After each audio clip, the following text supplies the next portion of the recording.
Hello friends, आज हम करते हैं हायर परचेज सिस्टम। जैसा कि आपने पहले भी सुना होगा हायर परचेज सिस्टम क्या होता है, लेकिन आज हम इसके मीनिंग को अच्छे से समझते हैं। Under the hire purchase system, goods are delivered to a person who agree to pay the owner by equal periodical installment. अब देखिए, हायर परचेज सिस्टम के अंडर क्या करते हैं कि हमारी टू पार्टीज होती हैं मेनली। एक हमारा होता है हायर परचेजर, दूसरी पार्टी हमारी होती है वेंडर। अब इसमें क्या होता है कि जो भी गुड्स है उसको सेल और परचेज करने का ये एक ऐसा सिस्टम होता है जिसमें गुड्स की वैल्यू एकदम से हम पे नहीं करते हैं, बल्कि ये एक एग्रीमेंट होता है कि हायर परचेजर फ्यूचर्स में जो भी वैल्यू होती है गुड्स की उसको इंस्टॉलमेंट में पे करेगा, एकदम से पे नहीं करेगा।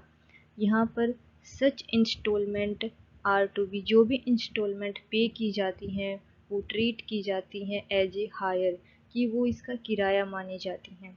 और जब तक एक फिक्स अमाउंट जो कि हायर परचेज गुड्स की होती है वो पे नहीं की जाती, तब तक एक हायर परचेजर उस गुड्स का ओनर नहीं बन सकता। तब तक ओनरशिप जो होती है गुड्स की वो वेंडर के पास ही रहेगी।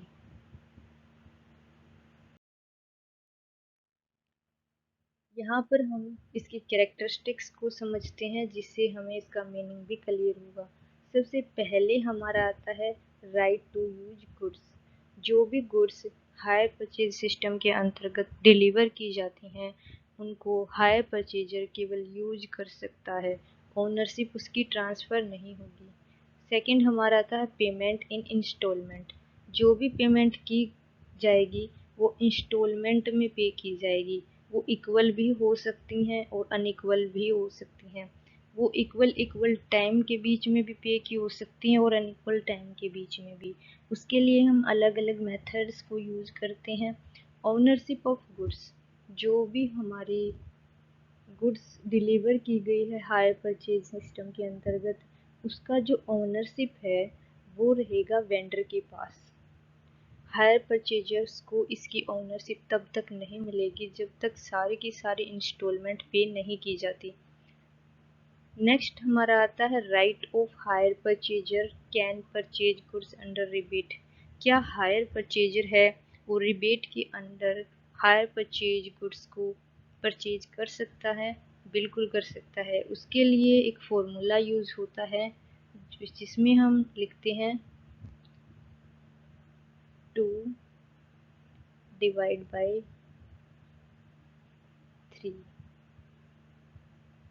इनटू में टोटल हायर परचेज चार्जेज। जितने भी हायर परचेज के टोटल हमारे चार्जेज आएंगे वो यहाँ पर लिख दिए जाएंगे। उसके बाद हमारा मल्टीप्लाई हमारी जो भी नंबर ऑफ इंस्टॉलमेंट जो कि हमारी पे नहीं की गई है, number of instalment not due, जो कि अभी तक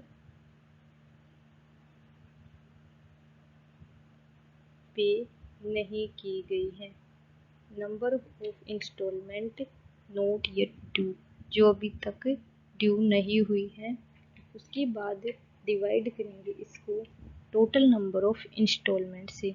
जितनी भी हमारी टोटल इंस्टॉलमेंट आएंगी उसको हम यहाँ पर से डिवाइड करेंगे। तो इस टाइप से 14 दिन का प्रायर नोटिस वेंडर को देकर हायर परचेजर जो गुड्स है हायर परचेज सिस्टम के अंतर्गत उसको परचेज कर सकता है। नेक्स्ट स्लाइड पे आते हैं। If instalment is not paid, अगर इन केस ऐसा होता है कि जो इंस्टॉलमेंट अगर नहीं पे की गई हायर परचेजर के द्वारा तो फिर क्या होगा? सबसे पहला केस, वेंडर को क्या राइट होगा? जो वेंडर होता है वो हायर परचेजर गुड्स को वापस ले सकता है और जितनी भी इंस्टॉलमेंट पे की गई थी हायर परचेजर के द्वारा वो उन सारी की सारी इंस्टॉलमेंट को जब्त कर सकता है, अपने पास रख लेगा, उसको किराया माना जाएगा, हायर माना जाएगा अब तक का। फिर रिटर्न टू हायर परचेजर। अब ये आता है, अब इंस्टॉलमेंट तो पे नहीं की, अब जो भी गुड्स थी वो वेंडर ने वापस ले ली, लेकिन क्या कुछ हायर परचेजर को मिलेगा यहाँ पर? बिल्कुल। अगर मान लिया कि हमने इंस्टॉलमेंट है वो 60,000 तक पे कर दी थी हायर परचेजर ने, और जो माल वापस किया गया था वेंडर को वो कितना था, वो उसका जो मार्केट वैल्यू थी वो 70,000 के पास थी। तो फिर हम यहाँ से क्या करेंगे कि यहाँ पर हमारा डिफरेंस कितना आया, हमारा डिफरेंस यहाँ पर 10,000 का आया।